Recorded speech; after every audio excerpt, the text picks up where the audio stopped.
আদম আলাইসাল্লামের সাথে দেখা হয়েছে কার? মুসা আলাইসাল্লাম।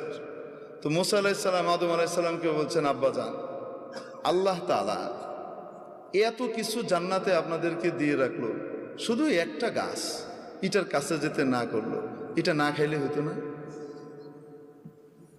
কেন? আপনি খাইছেন বলে তো আমরা দুনিয়াতে আইতেছি। আপনি দুনিয়াতে আসছেন, আমরা দুনিয়াতে আসছি, আইসাই যে ফেরাউনের কবলে পড়ছে, জ্বালায় মারতেছে। যুগে যুগে ফেরাউন, পুরুষ ফেরাউন, মহিলা ফেরাউন জ্বালায় শেষ করে দেয়। এক এক সময় এক এক ফেরাউন আসে। এই যে আমরা এখন কি করতেছি, জ্বলতেছি। আপনি কেন খাইলেন? এটা না খাইলে হইতো না। আপনার কারণে আমরা এই পেরেশানিতে পড়ছি। বুঝেন কি বলে?